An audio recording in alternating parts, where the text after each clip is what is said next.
နိုင်ငံအသင်းပေါ်အချင်းချင်းနဲ့အထာမထားပဲဒဲဝုန်းလိုက်တဲ့ဂုတ်ကြီးတွေနဲ့တို့ပြည်သူများလုံးဝမိန်တော်များစူပါနာမင်းအိုင်ဘတ်ခွန်ရှိကို5 minutes ဗမန်အေဂျင့်ကနေအားလုံးကိုပြန်လည်ကြိုဆိုလိုက်ပါတယ်ဂုတ်ကြီးတွေနဲ့တို့ဟာသူ့ကိုဝေဖန်တဲ့သူတွေသူအကြောင်းမကောင်းပြောတဲ့သူတွေကိုစကားလုံးတွေနဲ့ရှေ့ရှေ့ဝေးဝေးမတုတ်ပြန်ပဲနဲ့တုတ်ရဲ့လုံးရက်တွေနဲ့တုတ်ပြန်တဲ့ဆိုတာအားလုံးလည်းအသိပဲဖြစ်ပါတယ်ဒီလိုတုတ်ပြန်တဲ့နေရာမှာသူဟာညီကိုတွေတငယ်ချင်းတွေနိုင်ငံအသင်းပေါ်တွေကလန်အသင်းပေါ်တွေဘာမှအထာမထားပဲသူ့စိတ်ထဲရှင်းရှိသလိုပြန်လည်တုတ်ပြန်နေတဲ့သူမျိုးဖြစ်ပါတယ်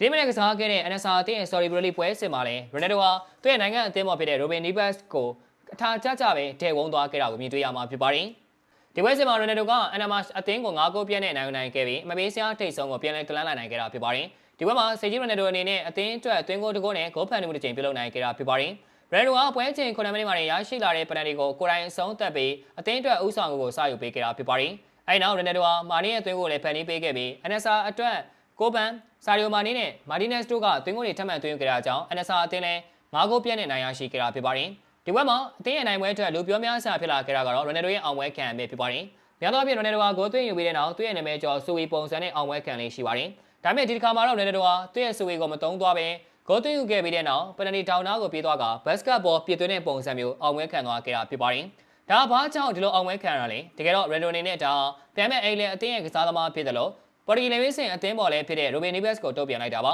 ။မင်းညက Sorry လေးမှာအိမ်လေတို့တေချခဲ့ပြီးပယ်နယ်တီပေးလိုက်ရတဲ့နောက် Robin Neves က NSR ကိုရွေပြီးတချို့အသင်းတွေကအေရီယာထဲမှာဘတ်စကတ်ဘောကစားနေတယ်လို့လက်နဲ့ပုံနေတာတော့ဒိုင်နီကပယ်နယ်တီမပေးဘူးဆိုပြီးတော့ပြောခဲ့တာပါ။ဒါကို Ronaldo ကပယ်နယ်တီကနေအဖွင့်ဂိုးသွင်းပြီးတာနဲ့ဘတ်စကတ်ဘောပြပတဲ့ဟန်နဲ့အောင်ပွဲခံပြီး Robin Neves ကိုဒဲတုတ်ပြန်လိုက်တာဖြစ်ပါတယ်။ Ronaldo ကတော့ပေါ်တူဂီသားအချင်းချင်းတော်မှာအထာမထားဘူးလို့ပဲပြောမှာဖြစ်ပါတယ်။ဒီပွဲစဉ်မှာသွင်းဂိုးကိုသွင်းယူနိုင်ခဲ့တဲ့ Ronaldo ဟာကစားမဘွားသွင်းဂိုးပေါင်း965ကိုပြည့်မြောက်သွားခဲ့ပြီဖြစ်တယ်လို့သွင်းဂိုးထောင်ခီးစဉ်အတွက်လည်းနောက်ထပ်35ဘိုးပဲလိုတော့တာဖြစ်ပါတယ်။ Ronaldo အနေနဲ့ဂိုးထောင်ခီးစဉ်ကိုမရေမနာတောက်လျှောက်ရှောက်လန်းနေစေဖြစ်ပါတယ်။အမှန်ဆိုရင် Ronaldo အနေနဲ့သွင်းဂိုးဒီထက်ပိုမိုရရှိနိုင်ရမှာဖြစ်ပါတယ်။ Ronaldo ဟာပြီးခဲ့တဲ့ပွဲစဉ်တွေတုန်းကစွာရီယင်းနှိမ့်မြုံနယ်မှုရန်ပုံငွေဖွဲ့ PIF ကစီမံခန့်ခွဲမှုတွေကိုမကျေနပ်တာအကြောင်းပွဲမကစားဘဲတပိတ်မောက်ခဲ့တာဖြစ်ပါတယ်။ဒါကြောင့်သူတွေနဲ့ဒီပွဲစဉ်တွေမှာသွင်းယူနိုင်ခဲ့မယ်ဆိုရင်သွင်းဂိုး3ဂိုးလောက်နစ်နာခဲ့ရလို့ပဲပြောမှာဖြစ်ပါတယ်။အခုတော့ Ronaldo ဟာတပိတ်မောက်ပြီးတော့ Sorry Pro League နဲ့ပြန်လည်ညီနိုင်မှုတွေပြုလုပ်ပေးတဲ့အခါမှာ3ပွဲဆက်တိုက်ဂိုးပြန်လည်သွင်းယူထားနိုင်ခဲ့တာဖြစ်ပါတယ်။ဒါအပြင် Ronaldo ဦးဆောင်တဲ့ NSR အသင်းဟာလည်းအခုဆိုရင်မပေးစရာမှာ9ပွဲဆက်တိုက်နိုင်ရရှိခဲ့ပြီး